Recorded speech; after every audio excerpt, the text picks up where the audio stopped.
Hi friends, welcome back to my channel mother's talk. और आज के इस वीडियो में हम बात करेंगे ट्रैवल टिप्स विद बेबीज़। उन टिप्स के बारे में बात करेंगे जो कि हमें ज़रूरत पड़ती है जब भी हम अपने बेबी के साथ ट्रैवल करते हैं, चाहे अकेले ट्रैवल करें या फिर फैमिली के साथ ट्रैवल करें। ये टिप्स बहुत ज़्यादा इंपॉर्टेंट हैं और ये बहुत बेसिक हैं जो कि हमें हमेशा ध्यान में रखनी चाहिए while travelling with baby. So let's get started with this video.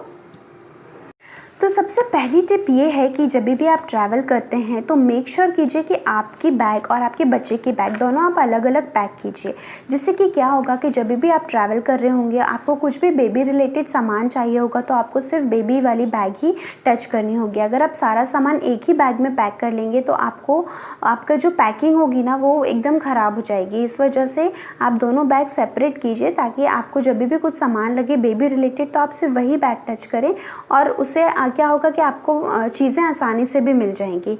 तो यही फर्स्ट स्टेप है कि आप अपना और बच्चे का बैग अलग अलग रखें, एक ही बैग में सब सामान पैक ना करें।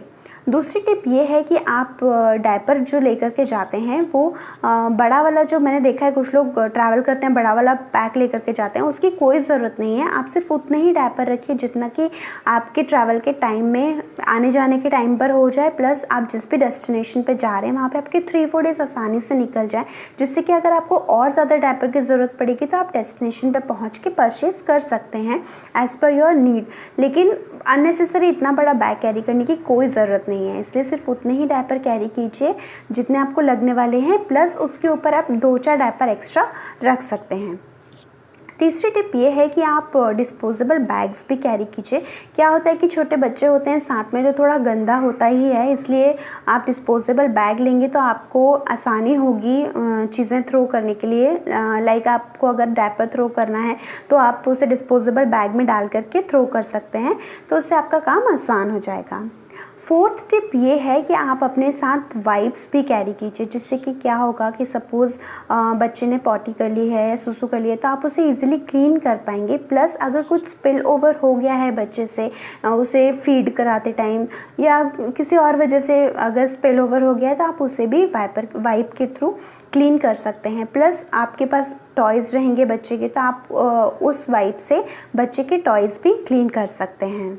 फोर्थ टिप ये है कि आप जहाँ पर भी जा रहे हैं, जिस भी डेस्टिनेशन पे आप जा रहे हैं, वहाँ का आप पहले वेदर फोरकास्ट देख लीजिए कि वहाँ का मौसम कैसा है, ठंडा है, गर्म है या फिर बारिश होने वाली है। उस हिसाब से आप अपने बच्चे की पैकिंग कीजिए।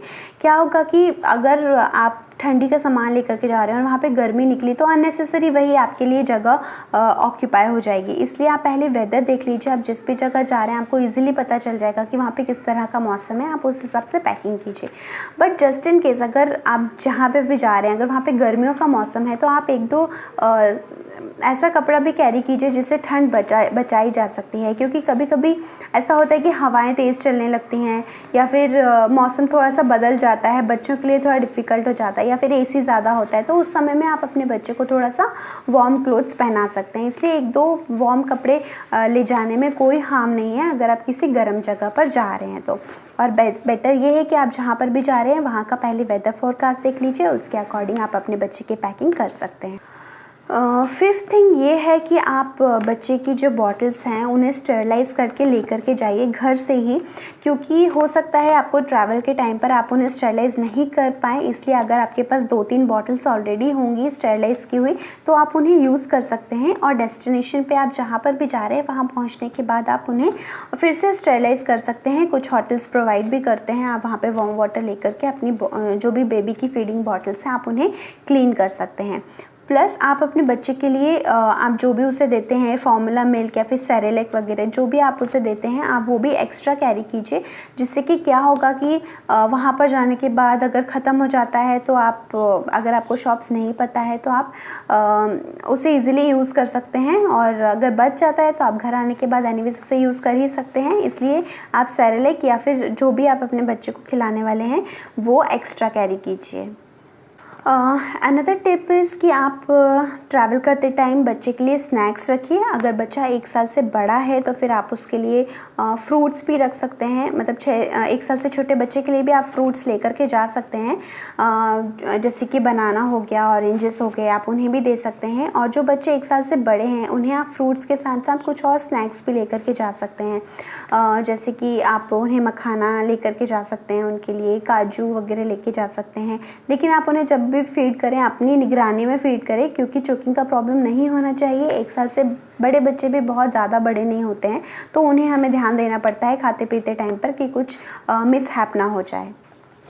7th टिप ये है कि आप अपने बच्चे के जो भी उसके फेवरेट टॉयज़ हैं, एटलीस्ट 2 से 3 उसके फेवरेट टॉयज़ बच्चे के लिए कैरी कीजिए। क्योंकि क्या होता है कि हम लोग तो नई जगह पे जाते हैं, एंजॉय करते हैं, लेकिन जो छोटे बच्चे होते हैं उनके लिए एकदम से एटमॉस्फेयर चेंज हो जाता है, एनवायरनमेंट चेंज हो जाता है, उन्हें सब कुछ नया नया लगता है। तो उन्हें घर जैसा फील देने के लिए अगर उनके कुछ फेवरेट कपड़े, कुछ फेवरेट टॉयज़ रहेंगे तो उन्हें घर जैसा फील होगा, उन्हें एकदम डिफरेंट फील नहीं होगा। इसलिए आप मेक श्योर कीजिए कि आप बच्चे के कुछ 1-2 टॉयज़ जो उसे बहुत ज़्यादा अच्छे लगते हैं, जिनसे वो ज़्यादा खेलता है, आप वो अपने साथ कैरी करें। 8th थिंग इज़ कि आप अपने बच्चे के लिए कुछ मेडिसिन्स कैरी कर सकते हैं, जो कि बहुत बेसिक मेडिसिन्स होती हैं जो हम हमेशा घर में भी रखते हैं। जैसे कि क्रोसिन हो गई, कॉलिकेड हो गई, आप ये सब कैरी कर सकते हैं बच्चे के लिए।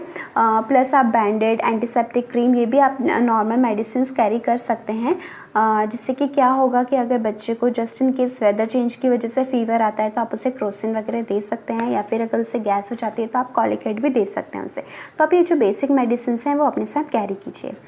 अनदर थिंग इज़ कि अगर आप ट्रेन से ट्रैवल कर रहे हैं तो आई वुड सजेस्ट कि आप लोअर या फिर मिडिल बर्थ लें, जिससे कि क्या होगा कि आपको अपने बच्चे के साथ बैठना और लेटना थोड़ा आसान हो जाएगा। बट जस्ट इन केस अगर आपको लोअर बर्थ या फिर मिडिल बर्थ नहीं मिलती है तो फिर आप अपने जो भी फेलो पैसेंजर हैं उनसे रिक्वेस्ट कर सकते हैं, कोई ना कोई डेफिनेटली आपकी मदद कर ही देगा। बट अगर आपका ट्रैवल पहले से फिक्स है तो आप एडवांस बुकिंग करके अपने लिए लोअर बर्थ लें, क्योंकि वो ज़्यादा कन्वीनियंट रहेगा आपके लिए अगर आप अपने बच्चे के साथ अकेले ट्रैवल कर रहे हैं तो। क्योंकि आप बार बार अपने बच्चे को ऊपर, अगर आपको अपर बर्थ मिल जाती है तो आप बार बार अपने बच्चे को ऊपर से लेकर के नीचे या नीचे से लेकर के ऊपर नहीं जा सकते।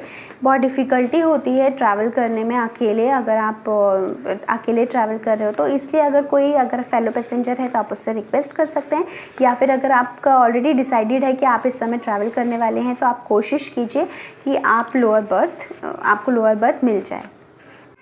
एक और इम्पॉर्टेंट बात कि आप अगर ब्रेस्ट फीडिंग मदर हैं तो अपने साथ शॉल, स्टोल या फिर पोंचो करके आता है एक, आपको अमेज़ॉन पे मिल जाएगा। आप इनमें से कोई भी चीज़ कैरी कर सकते हैं, जिससे कि आप जब भी बच्चे को फीड करें तो आपको अनकंफर्टेबल फील ना हो। तो फ्रेंड्स, ये तो थी कुछ टिप्स जो कि आप अप्लाई कर सकते हैं whenever you are travelling with your baby. फिर चाहे आप अकेले ट्रैवल करें या फिर आप अपनी फैमिली के साथ ट्रैवल कर रहे हैं, ये कुछ ऐसी बेसिक चीज़ें हैं जो कि हम हमेशा कैरी करते हैं या फिर हमें हमेशा कैरी करना चाहिए, स्पेशली तब जब आप बच्चे के साथ ट्रैवल कर रहे हैं। तो ये सारी चीज़ें जो हैं वो लगती ही हैं, और एंड टाइम पर कई बार क्या होता है कि हम भले कितनी भी अच्छी जगह पर जाएं बट वो चीज़ें हमें नहीं मिल पाती हैं। इसलिए ये जो बेसिक चीज़ें हैं वो हमें हमेशा कैरी करनी चाहिए बच्चे के साथ स्पेशली। तो आई होप कि आपको ये वीडियो अच्छा लगा होगा। हम इस वीडियो के एंड तक पहुंच चुके हैं, और अगर आपको ये वीडियो अच्छा लगा तो आप प्लीज़ इसे अपने फ्रेंड्स और फैमिली के साथ शेयर कीजिए, और मुझे कमेंट सेक्शन में आप लिखकर भी बता सकते हैं अगर आपके पास कुछ और टिप्स हैं जो कि आप ट्रैवल के टाइम पर फॉलो करते हैं, तो आप मेरे साथ वो शेयर कीजिए। हो सकता है कि कुछ नई टिप्स हों जो कि मेरे भी काम आ सकती हैं और जो नई अदर मदर्स हैं उनके भी काम आ सकें। तो चलिए ये वीडियो को यहीं पर ख़त्म करते हैं। आपसे मुलाकात करूँगी अगले वीडियो में कुछ और इन्फॉर्मेशन के साथ। तब तक के लिए गुड बाय, थैंक यू।